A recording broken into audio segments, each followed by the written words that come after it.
سورہ رحمان پڑھیں یا ایک بار سن لیں، سنتے ہی ہر دعا قبول ہوگی انشاءاللہ۔ گھر سے کبھی دولت اور رزق ختم نہیں ہوگا۔ بسم اللہ الرحمن الرحیم۔ السلام علیکم ورحمۃ اللہ وبرکاتہ۔ محترم ناظرین، آج سورہ رحمان کا وظیفہ ہم آپ کے ساتھ شیئر کریں گے۔ چاہے مسلمان ہو یا غیر مسلمان ہو، سورہ رحمان کا یہ وظیفہ آپ کر لیں۔ کسی بھی وقت آپ حاجت میں ہوں، رزق کی پریشانی ہو یا دولت کی پریشانی ہے، کوئی بھی پریشانی ہے تو انشاءاللہ آپ کی یہ تمام پریشانیاں دور ہو جائیں گی۔ یہ بہت ہی خاص وظیفہ ہے جو کہ قرآن پاک کی ایک خاص صورت کا وظیفہ ہے۔ یہ صورت ایسی صورت ہے کہ جس کو ایک بار سننے والے کا جی کرتا ہے کہ بار بار اس صورت کو سنیں، اور یہ وظیفہ اس صورت کا ہے جس صورت کو قرآن پاک کی زینت کہا گیا ہے۔ وہ سورہ ہے سورہ رحمان۔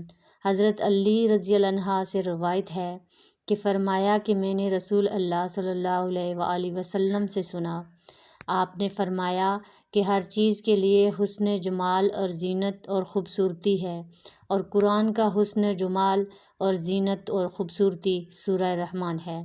اسی طرح ایک اور حدیث میں حضرت جابر بن رضی اللہ عنہ سے روایت ہے کہ فرمایا رسول اللہ صلی اللہ علیہ وآلہ وسلم ایک دفعہ اپنے صحابہ کرام کے پاس تشریف لائے، بس آپ نے سورہ رحمان اول سے آخر تک تلاوت فرمائی۔ صحابہ کرام خاموشی سے سنتے رہے تو آپ نے فرمایا کہ میں نے سورہ رحمان جن نعت کے اوپر پڑھی وہ جواب دینے میں تم سے زیادہ اچھے تھے۔ میں جب بھی فَبِأَيِّ آلَاءِ رَبِّكُمَا تُكَذِّبَانِ پڑھتا ہوں تو وہ یعنی جو نعت کہتے ہیں، ہے ہمارے رب، ہم تیری نعمتوں میں سے کسی کو بھی نعمت نہیں جھٹلاتے، تمام تعریفیں تیرے لیے ہیں۔ یاد رہے کہ سورہ رحمان اللہ عز و جل کی صفت خاص ہے جو بحیثیت رحمان تمام انسانوں کو، چاہے وہ کسی بھی مذہب، کسی بھی فرقے یا کردار کے مالک ہوں، سب پر یکساں مہربان ہے۔ کوئی اس بات کو تسلیم کرے یا نہ کرے، کوئی اچھے کام کرتا ہو یا برے، اس پاک ذات کی مہربانیاں سب کے لیے یکساں ہیں۔ اور یاد رہے کہ اللہ تبارک و تعالیٰ تو خود ارشاد فرماتا ہے کہ اللہ کی رحمت سے مایوس ہرگز مت ہونا۔ اس لیے ہمیں چاہیے کہ اللہ کی رحمت پر نظر کرتے ہوئے ہر وقت اس سے مانگتے رہیں، مختلف طریقوں سے، مختلف انداز میں اس سے مانگتے رہیں، وہ ضرور عطا کرے گا۔ آج کا وظیفہ بھی اس ذات سے مانگنے کا ایک خاص انداز ہے۔ آپ نے یہ وظیفہ کیسے کرنا ہے؟ یہ وظیفہ قرآن پاک کی سورہ رحمان کا وظیفہ ہے۔ یہ وظیفہ بہت ہی مجرب اور خاص ہے۔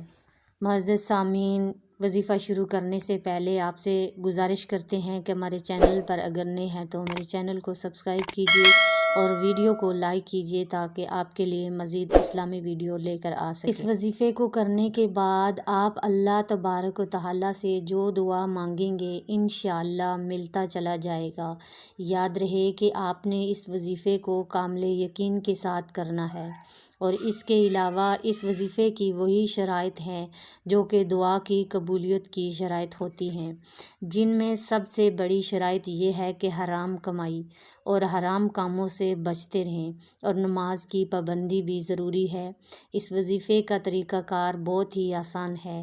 اس وظیفے کو آپ نے عشاء کی نماز کے بعد رات سونے سے پہلے کرنا ہے۔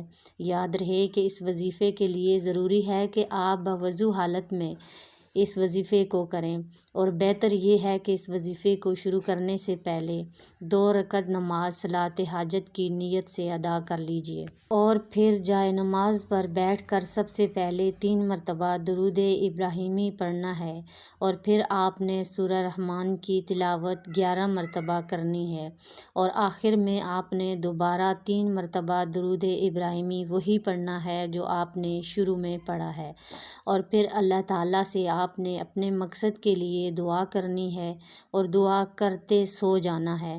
جب بھی مقصد کے لیے آپ اس وظیفے کو کریں گے تو انشاءاللہ وہ مقصد اللہ رب العزت پورا فرمائیں گے۔ تو محترم ناظرین، آپ کو مجھے امید ہے وظیفے کی سمجھ آ چکی ہوگی۔ آپ نے سب سے پہلے جائے نماز پر بیٹھ جانا ہے اور 3 مرتبہ آپ نے درود ابراہیمی پڑھنا ہے، اور اس کے بعد آپ نے سورہ الرحمن کی تلاوت 11 مرتبہ کرنی ہے، اور آخر میں بھی درود ابراہیمی پڑھنا ہے، اور پھر اللہ کے آگے دعا کرنی ہے۔